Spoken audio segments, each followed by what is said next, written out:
हमने बात करी आरएमएस वैल्यू के बारे में। आरएमएस के लिए हमें क्या चीज़ याद करनी है कि कोई भी हमें फंक्शन गिवन है, वेदर आई टी का फंक्शन गिवन हो या ई टी का फंक्शन गिवन हो, उसका हम सबसे पहले क्या करेंगे, स्क्वायर, फिर मीन निकालेंगे और फिर रूट निकालेंगे। जल्दी जल्दी एक बार रिकैप करो। I average for half cycle 2i0 by pi, E average for half cycle 2e0 by pi, I average for complete cycle 0, E average 0, I E square का average for half cycle i0 square by 2। अच्छा ये half करो या full करो, दोनों के लिए same आती है वैल्यू। और सिमिलरली आई स्क्वायर का एवरेज बोलो i0 square by 2, I R M S i0 by root 2, E R M S. बच्चे मैं फिर कह रहा हूँ हमारे लिए दो वैल्यूज बहुत इंपॉर्टेंट है, एक तो पीक दैट इज i0 और एक RMS। इन दोनों में रिलेशन बोलो। IRMS किसके बराबर होता है बच्चों, i0 बाई रूट 2। और सिमिलरली ERMS किसके बराबर होता है, सारे बच्चे रिपीट करें, E0 बाई। बच्चों इसी को ना किताबों में VRMS के नाम से भी देखे जाएगा आपको, तो V0 बाई रूट 2 भी एक ही बात है। बात समझ में? अब सुनो, आज हम जो पढ़ने वाले, जैसे हम लोगों ने डीसी में पढ़ी थी ना सर्किट थ्योरी, ऐसे ही हम लोग यहाँ पे पढ़ेंगे एसी में सर्किट थ्योरी।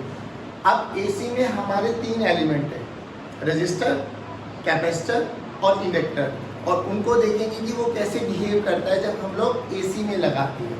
एक चीज़ हो याद करो, हम लोगों ने जब यहाँ पर लगाया था ये R1 और ये R2, और इन दोनों को हमने डीसी वोल्टेज के साथ लगा दिया था, है ना, डीसी वोल्टेज के साथ। मान लो इसकी वोल्टेज थी V, तो इसके क्रॉस पोटेंशियल डिफरेंस कितना है, मान लो V1, और इसके क्रॉस कितना है V2। तो हम लोग ऐसे लिखते थे कि V this is equals to V1 plus, अरे हाँ है ना, बोलो सारे बोलो भाई, एक न्यूमेरिकल कर लेते जल्दी।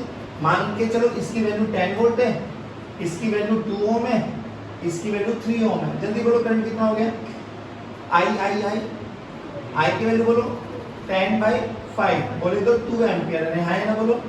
अब सोच के देख 2 एम्पियर अगर करंट चला तो ये तो सीरीज में लगे हुए बच्चों, सीरीज में लगे तो इसके अक्रॉस पोटेंशियल ड्रॉप कितना हो जाएगा 4, और इसके अक्रॉस 6, यानी V1 की वैल्यू कितनी आ गई 4 और V2 की वैल्यू, तो देखो ध्यान से टोटल कितना है 10, और जिसकी वैल्यू क्या है 4 प्लस 6, नहीं आया बच्चों।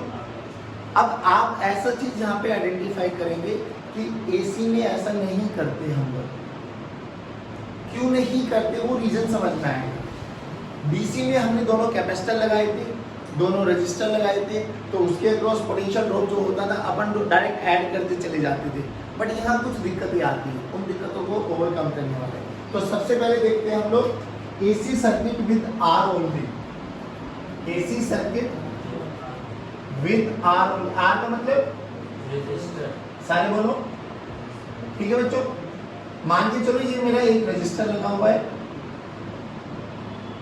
और इसके अक्रॉस मुझे एसी सप्लाई लगा लिया, ध्यान रखना ये मेरी एसी सप्लाई है। एसी सप्लाई है कितनी, हमारे घर में जो स्टैंडर्ड आता था E equal to E0 sine of omega t। अच्छा एक चीज और बताओ, अब तुम्हें ना न्यूमेरिकल पॉइंट ऑफ व्यू से एक चीज बताता, जो जनरली बच्चों को कंफ्यूजन होता है ना, वो इन्हीं चीज़ों में होता है कि सर हम कैसे पता लगेंगे न्यूमेरिकल को देख के कि कौन आई नोट है, कब IRMS आएगा, कब ERMS के बारे में बात कर रहा होगा, कब वो ई नोट या वी नोट के बारे में बात कर रहा होता है।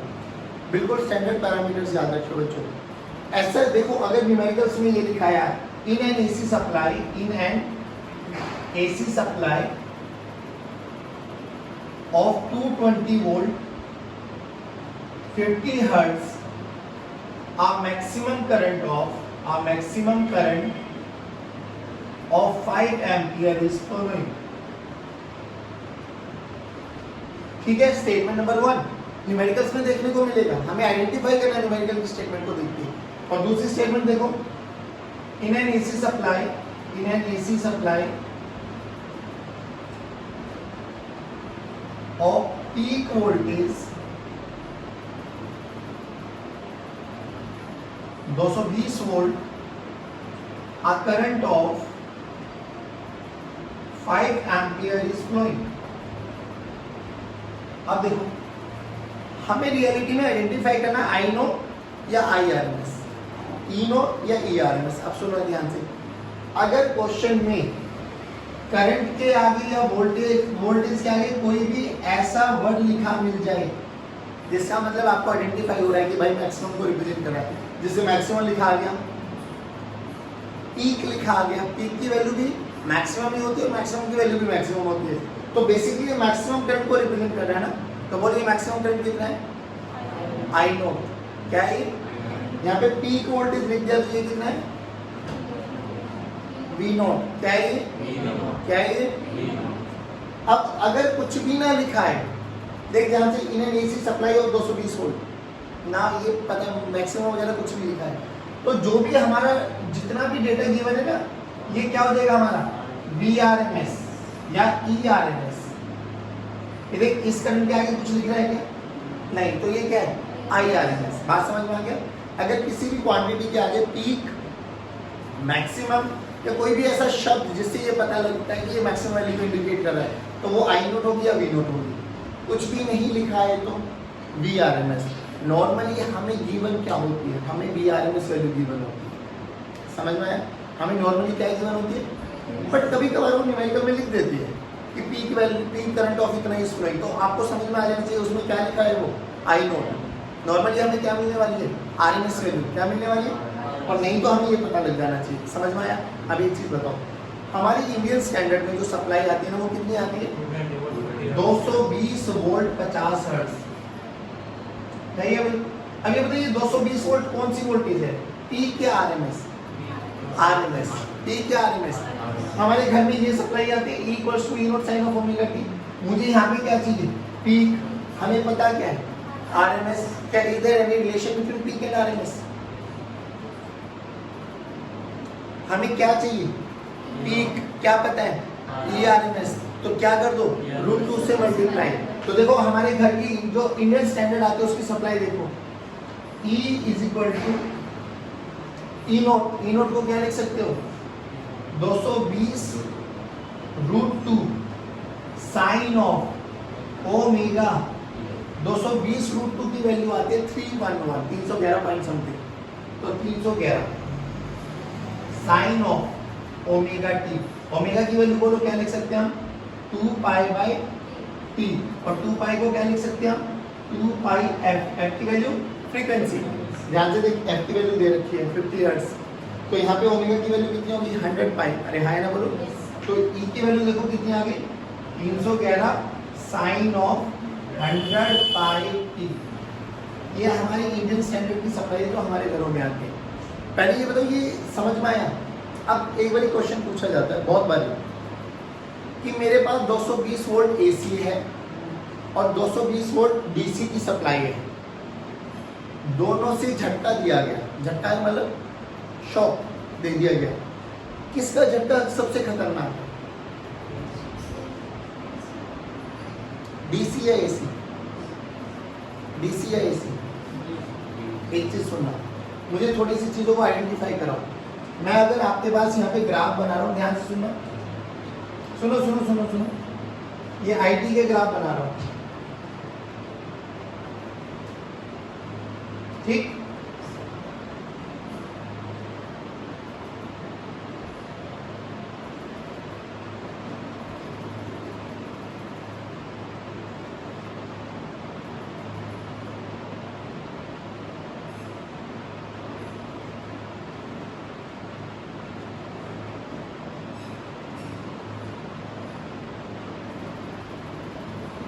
and so on. Figure number 1, figure number 2, figure number 3, figure number 4। देखिए बताओ कौन AC है कौन DC। AC 1, सेकंड वाला DC, थर्ड वाला फोर्थ वाला DC। अब मेरी बात सुनो, AC का मतलब होता है ऑल्टरनेटिंग करंट, यानी वो एक साइकिल के बाद अपनी आपकी डायरेक्शन को भी रिवर्स करता है। मैग्नीट्यूड फ्लक्चुएट करेगा, यस, डायरेक्शन चेंज करेगा, यस। तो देख डायरेक्शन इसमें भी चेंज हो रहा है, इसमें भी चेंज हो रहा है। इसमें क्या हो रहा है, मैग्नीट्यूड चेंज हो रहा है, डायरेक्शन चेंज, तो ये AC तो नहीं हो सकता। ये और ये DC है। अब कई बच्चों को कंफ्यूजन नहीं आता, DC direct current basically constant supply, वो कांस्टेंट हो भी सकता है और वो कांस्टेंट नहीं भी हो सकता, तो डीसी भी फ्लक्चुएट कर सकते हैं, ऐसी कोई बड़ी बात नहीं है। बट अगर मेरे से पूछा जाए कि मैंने 220 वोल्ट डीसी का झटका दिया गया और 220 वोल्ट एसी का झटका दिया गया, तो कौन सा झटका सबसे खतरनाक है? एसी। रीजन सुन, क्योंकि एसी का पीक वोल्टेज कितना देगा? तो एसी मुझे 311 वोल्ट का झटका देगी मैक्सिमम, और डीसी कितना दे सकती है? 220 वोल्ट। अरे आया ना बोलो। तो अगर एसी और डीसी में आप लोगों को कोई झटका दे, शॉक दे, तो किसका शॉक सबसे खतरनाक होता है? क्योंकि वो अपनी पीक से भी √2 टाइम्स ज्यादा हो जाती है। अरे आया ना बोलो। नहीं आया समझ में? इसको देख identify. AC circuit with pure R. अभी अपन क्या मान के चलते कि हमारे पास जो सप्लाई है that is E = E0 sin of standard है, ये लेके चलेंगे। ठीक, अब देखो ये ऑल्टरनेटिंग नेचर होता है बच्चों, कभी ये हायर बनेगा, कभी ये लोअर बनेगा, कभी ये लोअर बनेगा, कभी ये हायर बनेगा। किसी भी इंस्टेंट पर हम इसमें मान लेते हैं कि लेट्स से इसमें करंट फ्लो कर रहा है आई, उस इंस्टेंट पर ये हायर होगा और ये दैट, यहाँ से यहाँ KVL लगा सकते हैं हम लोग, लगाओ। तो VA प्लस से minus, minus I × R, minus से plus, plus E0 sine of omega t। कहाँ पहुंचे बच्चों? VA cancel out. तो IR की वैल्यू देखो, E0 sine of omega t। I की वैल्यू निकाल बच्चे, E0/R sign of omega t। E0/R को हम लिखते हैं बच्चों, E0/R ये हमारा I0 होता है, ये फॉर्मूला याद होना चाहिए आपको।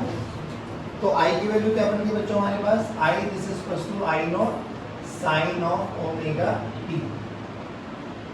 अब देखो रियलिटी में हमें हर केस में ऐसे करना है, जब हम R पढ़ेंगे, C पढ़ेंगे और L पढ़ेंगे, फिर उनके कॉम्बिनेशंस को अपन को पढ़ना है, RC, RL, RLC, ये सब चीजें।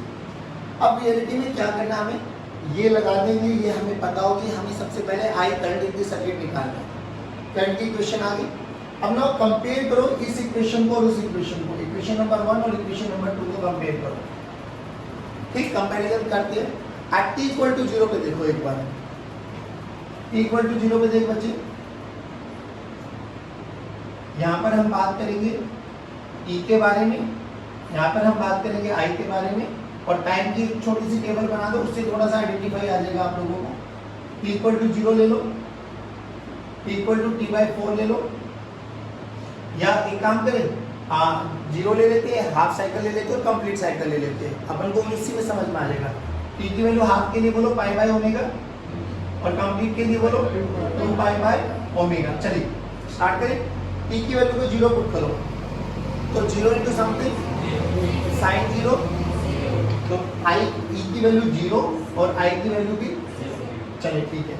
अब यहाँ पे π/ω रखो, π/ω रखो, π/ω, पाई साइन पाई वो भी 0, तो ये भी 0, तो ये भी 0, ये भी 0, ये भी 0, ये भी 0। एक बीच की वैल्यू ले लेते हैं कोई, मतलब ऐसे मान के चलो t/4 पे लेते हैं, t/4 पे लेते हैं, जनरल इनके बीच की वैल्यू ले लेते हैं, t/4 लेते हैं। टाइम की वैल्यू t/4 जब आ गया तो कितना है? t/4 का मतलब π/2 ओमेगा, π/2 ओमेगा पुट करो यहाँ पर, मैं लिख देता हूँ यहाँ पर π/2 ओमेगा। चलो यहाँ पे रखो t की value π/2 omega, omega omega will cancel out, π/2 sin π/2 1, तो E की वैल्यू कितनी होगी बच्चों? E0। सिमिलरली I की वैल्यू कितनी हो जाएगी? तो एक चीज देख रहा है, = 0 पे दोनों 0, इस वाले टाइम पे दोनों अपनी मैक्सिमम वैल्यू पे आ गए, फिर 0 हो गए, फिर मैक्सिमम आएंगे, फिर 0 आएंगे, यानी current and voltage are in the same phase.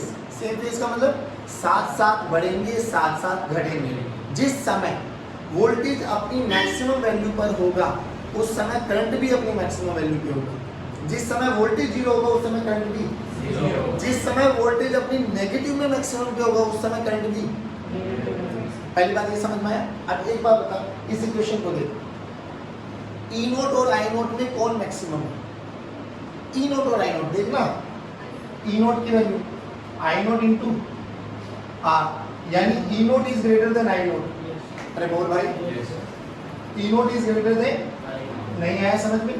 अब ग्राफ बनाते हैं, देख सबसे पहले यही चेक करना है, और फिर अब ये जो है लिखेंगे क्या, वो सुनो, voltage and current are in the same phase. याद करो आप लोगों ने 11th स्टैंडर्ड में वेव चैप्टर पढ़ा था, उसमें आप लोगों ने फेज पढ़ा था ओमेगा टी प्लस 5। अरे बोलो भाई, यहाँ पे देख ओमेगा टी प्लस 0, यहाँ पे भी क्या ओमेगा टी प्लस 0, यानी दोनों में फेज डिफरेंस कितना है 0। तो voltage and current are in the same phase, यानी there is no phase difference, there is no phase difference between voltage and current. बोलो इतना समझ में आया? फेज डिफरेंस को यहाँ पे रिप्रेजेंट किया जाता है 5। अगर फेज डिफरेंस नहीं है तो 5 की वैल्यू बोलो, सारे बोलो भाई, डन। अब ये समझना, क्योंकि ये छोटी छोटी चीजें ना जब हम कॉम्बिनेशन पढ़ेंगे फट फट फट होती चली जाएगी, भाई ये चीजें याद रखना कि जब आर पढ़ा था तो क्या क्या चीजें हमें याद होगी। चलो इनका ग्राफ बनाओ, वेव डायग्राम। देखो वेव डायग्राम हमें पता है, एक ही लाइन में बना देता हूँ, ब्लैक वाले मार्कर से बना रहा हूँ इनका डायग्राम, तो ये बना हमारे पास, सही है। लेकिन ये भी साथ है, यू और आई दोनों साथ साथ चलेंगे। बट एक चीज और पता है हमें, दोनों मैक्सिमम एक साथ लेंगे, 0 एक साथ लेंगे। एक चीज और पता है, ई नोट पीक, ई नोट की मैक्सिमम ज्यादा होनी चाहिए किससे, आई नोट से। तो देख ध्यान से, ऐसा ग्राफ बनेगा, नहीं आया बच्चों, पक्की बात। ये देख दोनों, ये हमारा आई नोट बन गया और ये हमारा नेगेटिव में आई नोट बन जाएगी। बोलो इतना समझ आया बच्चों? ये आ गया, ये वेव डायग्राम होगा। एक होता है यहाँ पे फेजर डायग्राम। अब ये फेजर डायग्राम आप लोगों ने एसएचएम में पढ़ा था। अब फेजर क्या होता है? फेजर एक रोटेटिंग वेक्टर होता है। क्या होता है बच्चे? रोटेटिंग वेक्टर, पहली बात तो। अब वेक्टर ये होता है और ये रोटेट कर सकता है, तो इसका एक पॉइंट फिक्स हो जाएगा, ये रोटेट करेगा इसके अलोंग, एंटी क्लॉकवाइज या क्लॉकवाइज, मर्जी आप लोगों की चलने वाली है। अच्छा एक बात बताओ, जो ये लेंथ होती है ना, इस रोटेटिंग वेक्टर की जो लेंथ होती है, ये क्या क्या इंडिकेट कर सकती है? अब सुनना इस चीज को, ये लेंथ या तो आपकी पीक वैल्यू को इंडिकेट करेगी या आपकी आरएमएस वैल्यू को इंडिकेट करने वाली है, या तो पीक या आरएमएस। बात समझ में आई आपको? डन, ध्यान आ गया? अब ये सब चीजें हमें पढ़नी है। देखो दोबारा से, कोई भी सर्किट गिवन होगा, अभी आर के बारे में बात कर रहे हैं, तो उसकी ई की इक्वेशन हमें पता होनी चाहिए, उसका आई का इक्वेशन हमें पता लगना चाहिए। ई और आई में देखना है कि कौन फेज डिफरेंस है या नहीं है। अगर फेज डिफरेंस है तो कौन आगे जा रहा है, कौन पीछे जा रहा है, ये सब चीजें हमें पता होनी चाहिए। दूसरी चीज ये पता लग जाएगा, उसके बाद वेव डायग्राम बनाओ और फेजर डायग्राम। अब फेजर डायग्राम क्या बनाएगा बच्चों? ये तो हमें समझ में आ गया फेजर डायग्राम कैसे बनाती है। कहीं पे भी फिक्स कर दो, ये रोटेटिंग वेक्टर है, किसी भी एक पॉइंट के लोग रोटेट करेगा, आइदर इन क्लॉकवाइज और एंटी क्लॉकवाइज डायरेक्शन। अब ध्यान से सोच, अगर आपने यहाँ पे VRMS रिप्रेजेंट कर दिया तो करंट भी तो इधर ही है बाबा, तो ये क्या हो जाएगा? IRMS। नहीं है, ये फेजर डायग्राम बन गया कि voltage and current are in the same phase. अब ये ऐसे रोटेट करेगा, एंटी क्लॉक चला लो या क्लॉक, लेकिन वोल्टेज और करंट रहेंगे कैसे कैसे? साथ साथ। बोल समझ में आया नहीं है? This is all about your R only. जब हम आर को लगाते हैं, बहुत बारी आता है यहाँ से, पहले थ्योरी पेपर आता था तो थ्योरी में पूरा का पूरा 2 नंबर में पूछा जा सकता है। अब नहीं आता तो अब ये याद रखना है आपको, ये और ये तो स्पेसिफाई कर लेना कि जब भी आर ओनली सर्किट पढ़ा था, voltage and current are in the same phase, यानी there is no phase difference between V and I. Phasor diagram पे हम क्या रोटेट कर सकते हैं? पीक या आरएमएस। फेजर क्या होते हैं? Rotating vector. बात समझ में? देखो एक बार, अब एसी सर्किट विद इंडक्टर देखते हैं। याद करो, इंडक्टर में हम लोगों ने ये सोलेनॉइड बनाया था जिसकी इंडक्टेंस L मानी थी, फिर वही एक एसी सप्लाई के साथ लगा दिया गया, फिर सब वही काम बच्चों। मान ली किसी इंस्टेंट पर करंट का चेंज हो रहा है आई। अब याद करो, यहाँ पे केवीएल लगानी सिखाई थी कि जैसे करंट फ्लो कर रहा है उसी को पॉजिटिव और नेगेटिव मान लो, और LdI/dt को विद साइन रख देना है ना। चलो, तो यहाँ पे जो इंड्यूस्ड ईएमएफ होगा वो किसके बराबर होगा? LdI/dt। और E की वैल्यू तो हमारे पास वही है बच्चों, E0 sin of omega t। चले स्टार्ट करें, आओ कैसे स्टार्ट करो, घूम के यहीं पे आ जाओ। तो ये प्लस और ये माइनस, चलो VA माइनस LdI/dt, ये प्लस ये माइनस, बोलो plus E not sine of omega T, कहाँ पहुंची बाबा, वी ए ने वी ए को मारा तो L D I by D T की वैल्यू देखो बच्चों, E not sine of omega T. चलो डी आई की वैल्यू देखो अपन, E not by L sine of omega T into D T. फिर वही कहानी, आई निकालना तो अब इंटीग्रेट करना पड़ेगा और कोई ऑप्शन है नहीं मेरे पास।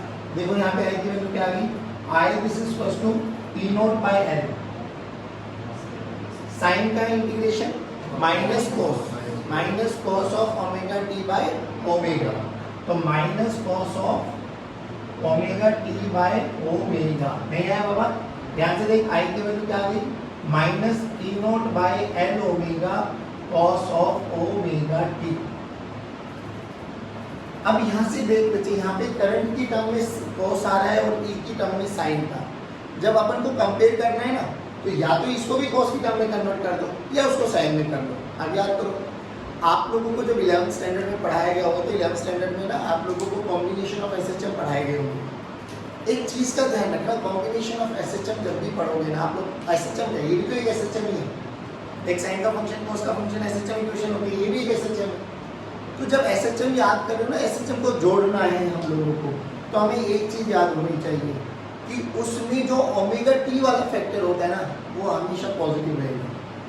ठीक, अब इसको देख क्या कर सकता हूँ, मुझे साइन में कन्वर्ट करना आना चाहिए, तो क्या कर सकते हैं इसको, sine of pi by 2 plus theta भी कर सकते हैं, है ना, और sine of pi by 2 minus theta भी कर सकते हैं ना। अब की बात ना, आप सोच कौन सा यूज करें, थीटा है यहाँ पे ओमेगा टी, ओमेगा टी को हमें पॉजिटिव लेके आना है। तो देख, अगर मैं इसको रखूँ यहाँ पर, सुनो, तो नेगेटिव अंदर है, बाहर है, और साइन की खासियत होती है नेगेटिव साइन अंदर चला जा सकता है। तो देख, नेगेटिव हो गया तो नेगेटिव हो जाएगा, कोई फायदा, तो चुपचाप इसको रखो ना, है ना, बोलो। तो रखो यहाँ पे, आई की वैल्यू देख क्या होगी, minus E not by L omega cos of omega T को ये लिख सकते हैं, थीटा की वैल्यू यहाँ पे ओमेगा टी रख लेना बच्चों। बोलो क्या रखें, sine of pi by 2 minus omega T. अब ये माइनस साइन अंदर जा सकते हैं, हाँ चलो, आई की वैल्यू देखो, E not by L omega sine of omega T minus pi by 2। चलिए अब याद करो, वहाँ पे भी एक ऐसी क्वेश्चन आई थी जब अपन लोगों ने आर पढ़ा था, वहाँ पे क्वेश्चन क्या थी बच्चे, I this is equal to E not by R sine of omega T, यही तो आया था बच्चे। कंपेयर कर, I not by R, E not by R, हाँ कंपेयर कर, ई नॉट बाय आर को अपन ने क्या बोला था, आई नॉट, क्या बोला था, यहाँ पे देख क्या है, ई नॉट बाय एल ओमेगा, तो ये भी क्या बनेगा, आई नॉट, ये भी क्या बनेगा, तो आई नॉट की वैल्यू यहाँ पे देख, ई नॉट बाय एल ओमेगा, सोच के देख, कंपेयर कर, वहाँ पे ई नॉट क्या था, वोल्टेज, तो ये भी वोल्टेज है, और ये क्या था, रेजिस्टेंस, ओम्स लॉ, ये तो क्या था, वी बाय आर। तो अगर ये वोल्टेज बाय ये है, तो ये भी तो कुछ ना कुछ अपोजिशन ही होगा ना। इस अपोजिशन को यहाँ पे नाम दिया गया एक्सेल। क्या नाम दिया गया, सुना यार, क्या नाम दिया गया, एक्सेल। एक्सेल बोला जाता है इंडक्टिव रिएक्टेंस। जैसे वहाँ रेजिस्टेंस पढ़ा था ना बाबा, यहाँ पे एक्सेल आ जाता, दैट इज इंडक्टिव रिएक्टेंस। अब यहाँ पे एक्सेल का फॉर्मूला बोल क्या हुआ, L into omega, L into omega की वैल्यू बोल 2 पाई एफ। ध्यान से देख, 2 पाई कांस्टेंट है, एल कांस्टेंट होता है। क्या X L is directly proportional to F, क्या X L is directly proportional to F. अब देखो, हमसे बोला जाता है कि एक ग्राफ प्लॉट करो एक्सेल एंड एफ का, प्लॉट कर सकता हूँ, बोल कैसे जाएगा, straight line passing through horizontal, ये आ गया। अब देख, यहाँ से एक न्यूमेरिकल सूत्र कैसे पूछा गया, अभी मैं तुझे कोई ऐसी चीज बता नहीं रहा, बट ये पक्की बात है, एक्सेल एफ पे डिपेंडेंट है। अगर मुझे एक्सेल की वैल्यू दे दी गई मान लो 50 फ्रीक्वेंसी पर, 50 हर्ट्ज पर, बोला गया मैंने फ्रीक्वेंसी को डबल कर दिया, तुझे नहीं लगता एक्सेल भी डबल हो जाएगा भाई। पहले 50 फ्रीक्वेंसी में मान लो 2 था, 2 ओम है। अब इसकी यूनिट क्या होती है, इसकी यूनिट भी ओम ही है। जैसे वहाँ पे आर की यूनिट क्या थी, ओम, तो एक्सेल की यूनिट भी ओम। बोला गया 50 फ्रीक्वेंसी पे जो मेरे पास एक्सेल है ना, दैट इज ऑफ 2 ओम। तो 50 पे 100 पे बोलो 4 डायरेक्टली प्रोपोर्शन बढ़ जाएगा, यहाँ ना बोलो ये ध्यान रखना इसको, पहली बार इतना आ गया। अब यहाँ पे देख तो आई की वैल्यू क्या बन गई, I naught sine of omega T minus pi by 2। ये मेरी करंट, ये मेरी वोल्टेज। कुछ सोच के देख, दोनों को कंपेयर कर, टी की वैल्यू को 0 पुट कर, टी की वैल्यू को 0 पुट कर, तो ये तो 0 बन गया। टी की वैल्यू को 0 पुट करो, ये -1 बना, माइनस ई आई नोट बना, है ना बोलो। यानी जब वोल्टेज 0 पर है तो करंट नेगेटिव में मैक्सिमम पर है। तो दोनों के बीच में फेज डिफरेंस है क्या? हाँ, कितना? π/2। कैसे पता लगता है? बड़े में से छोटे वाले को माइनस कर दो, तो omega T minus omega T plus π/2, तो फेज डिफरेंस कितना आ गया? π/2। नहीं आया। कौन आगे है? वोल्टेज। कौन पीछे है? वो दिख भी रही है, ओमेगा टी, इसमें से ओमेगा टी में से कुछ माइनस कर रहे हो तो ये पीछे जा रहा है। अब इसको याद करने का तरीका लिखो, IPL। क्या लिखो? IPL का मतलब होता है इंडक्टर। I बोले तो इंडक्टर, P बोले तो पोटेंशियल, L बोले तो लीड। इंडक्टर में पोटेंशियल लीड करता है। सारे बोलो, एक बार और बोलो। कितने फेज से? π/2। कितने फेज से? यानी अगर वोल्टेज और करंट का मुझे ग्राफ बनाना पड़ेगा, फेजर डायग्राम, तो तुझे लगना चाहिए वोल्टेज आगे आगे चलेगी और करंट कितना फेज डिफरेंस होना चाहिए। तो फेजर डायग्राम बनाते आ जाओ। फेजर डायग्राम देखो बच्चों, ठीक। फेजर डायग्राम में ये मैंने अगर VRMS बना दिया, फेजर डायग्राम में ये VRMS, और मैं एंटी क्लॉकवाइज डायरेक्शन में चल रहा हूँ, तो तुम्हें नहीं लगता है इसके परपेंडिकुलर IRMS बना दूं? अरे दोनों के बीच में एंगल कितना है? बोले तो π/2 है ना बोलो। और याद करने का क्या तरीका बच्चों? IPL बोले तो इंडक्टर में पोटेंशियल लीड करना है। कितने फेज से? कितने फेज से? बोल आगे। अब इसका बनाओ वेव डायग्राम। क्या बनाओ? अच्छा, एक्सेल की यूनिट क्या होती है बच्चों? ओम। क्या होती है? ओम। चलो अब वेव डायग्राम बनाओ बच्चों। इधर इधर इधर इधर इधर इधर। ये E देखो, E का तो ग्राफ वही बनेगा। अब तुझे वैसे भी यहाँ से समझ में आ जाना चाहिए, I का ग्राफ कोस का ग्राफ बनने वाला, वो भी नेगेटिव। और कोस का ग्राफ समझ में आता है कैसे बनता है? देखो यहाँ पे मैं बना देता हूँ, ये पॉजिटिव कोस है और नेगेटिव बनेगा तो नीचे से ऊपर की तरफ आ जाएगा। डन। अब देख, सिंपल सी बात है,